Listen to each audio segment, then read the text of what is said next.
guys, welcome back to the channel, and our Boracay adventure continues. So for this morning, we are starting with another buffet breakfast at Astoria Current. And ayan guys, I'm showing you yung mga selection ng food nila for this breakfast. So bali, pinaakyat kami dun sa isa pang area where they serve a buffet breakfast. Kasi puno na yung tables dun sa baba. I think sa area na to ay, I'm not sure kung members lang ba or VIPs ba yung pinapa-allow nila mag-breakfast dito. Kasi ang konti lang nung mga nakasabay namin na guests na nag-breakfast dito. So ayun, mas peaceful and mas quiet here. So ayan ulit yung breakfast menu nila. And ang ganda ng view guys. Nakaka-enjoy mag-breakfast. Kahit hindi ako morning person, pinipilit ko talagang gumising dahil masarap yung breakfast ni Astoria Current. And ayun, nataon na ang ganda ng area na inalaw kami na i-take yung breakfast namin for that day. Ayan, ang ganda talaga ng view. And thankfully, medyo umaaraw-araw na ulit sa island nung araw na yun.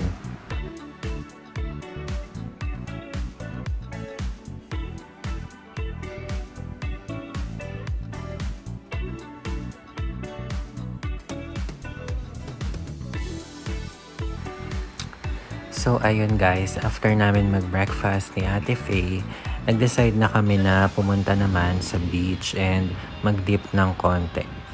Ayun, sorry medyo shaky ang clip. Mukhang nasobrahan sa kape si Ate Faye that morning. Charot! Ayun, medyo shaky ang hands niya. So, stop muna ako sa pagchika and enjoy nyo lang tong beach clips na shoot namin for that day.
So guys, we have already checked out from Astoria Current and lilipat na kami dun sa hotel namin sa Julius Resort, which is near the mall. And sorry, hindi ako nakapag-shade. Sobrang bright na ng sun today, which is nakakatawa din naman kasi makakapag-photo na ng mas maganda. And sana may sunset na today. I will show you, tingnan nyo, sobrang clear na ng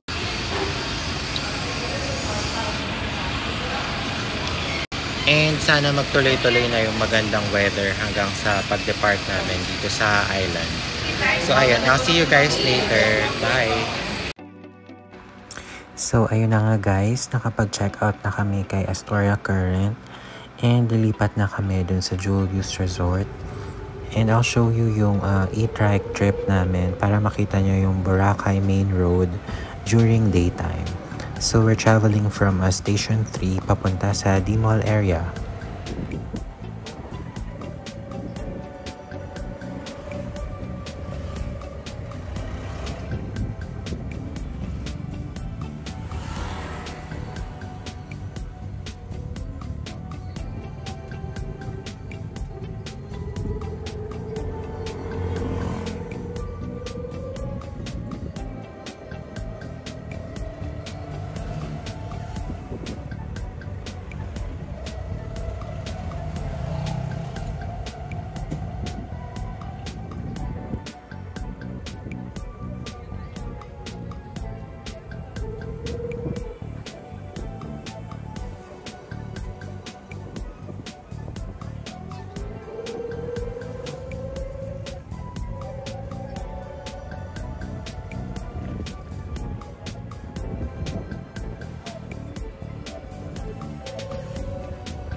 So guys, we're here na at Julius Italian Resort.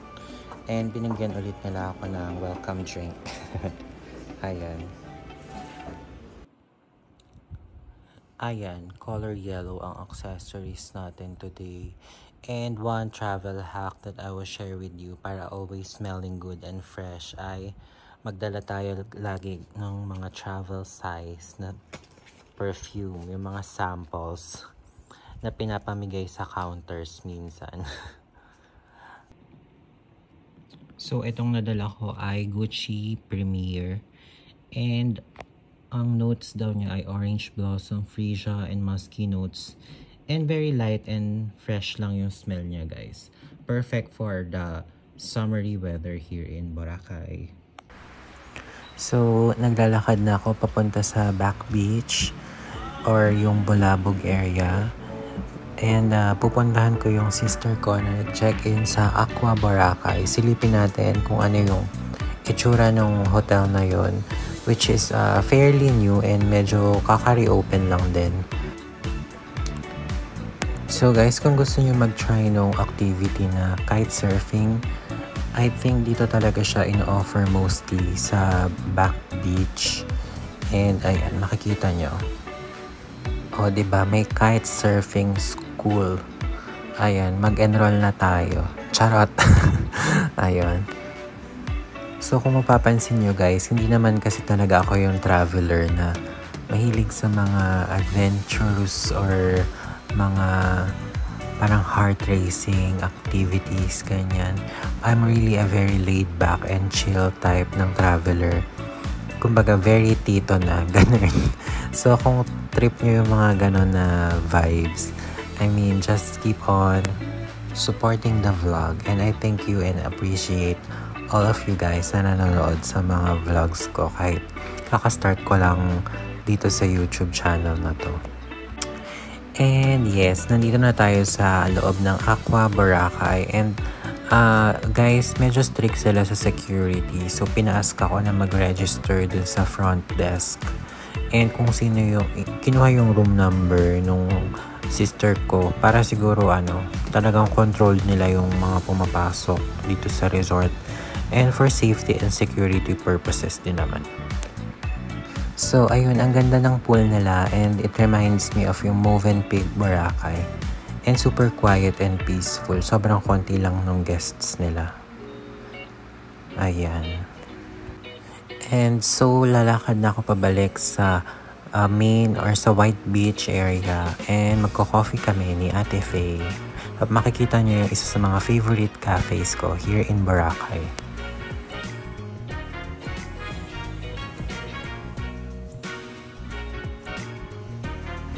So, we have arrived at the Sunnyside Cafe sa Station 1. Meron din kasi yung isa pang branch sila sa Station 3. Pero mas maganda yung ambience dito sa Station 1 guys. And meron silang second floor. So, luckily nakakuha kami ng magandang spot dun sa itaas. And maganda talaga yung view as you can see. Ayan. Sobrang nakaka-relax and chill. And ang sarap mag-coffee dito. Iced coffee. My gosh. Wow. As in guys, iba talaga yung vibe and feeling kapag nandito ako. I really love this place in Boracay. So ayan, picture time na kami ni Ate Faye. Of course, sayang ang ganda ng view kung hindi tayo magpipicture. Ayan. Ang sarap nitong The Little Wave na coffee nila. I think it was originally served dun sa Little Wave na coffee shop talaga dati sa Station X, pero nag-close down na yata siya. And thankfully, available sa menu ng Sunnyside Cafe yung coffee na to. Maybe because the same yung owner, ganun. And price point, medyo higher than usual. Pero sulit naman guys, kasi masarap naman din talaga yung food nila rito. Ayun, nag-order lang ako nung parang baked macaroni. Na ingat kayo kasi sobrang init niya. Parang sizzling siya. Napaso ako. Ayan. So yan guys, enjoy nyo lang and para ma-feel nyo yung vibe nung Sunnyside Cafe dito sa mga upcoming clips na na-take ko when we visited.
So unfortunately, walang masyadong magandang sunset that day dahil may pagka-cloudy pa rin. And pabalik na kami dun sa resort ni Ate Faye para mag-rest ng konti. And lalabas kami sa evening na.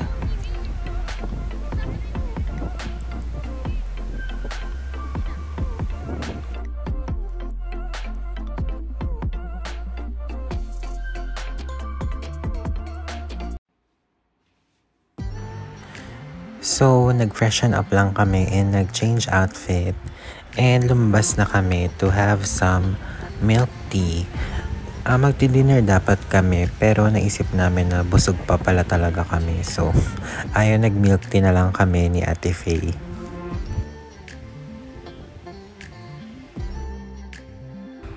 So, ilang days na namin nadadaanan tong Tiger Sugar and finally, nag-decide kami na dito na mag-milk tea. Sa Manila kasi, hindi ko naman talaga siya natatry pa dahil ang mga common na in-order kong milk tea sa Manila ay yung Coco or yung sa Macau Imperial. So, ito try namin siya for the first time. May nagbigay sa amin ng coupon sa labas for a 10% discount. So, thank you to Kuya na nagbigay sa amin ng coupons na yon. Ayan, ang ganda ng interiors nila rito guys. Parang pwede rin mag picture, especially dun sa cute na tiger stuffed toy nila. We ordered yung brown sugar milk tea sa cream cheese series nila and unfortunately, parang hindi ko nalasahan na may cream cheese siya and parang milk tea and boba lang talaga. So there guys. Ayun, and I think I will end the vlog here na. Please stay tuned to my next and last part of this Boracay trip. Thank you so much for watching and please continue to support this channel, like, share, comment, subscribe, and I will see you in my next one. Bye guys!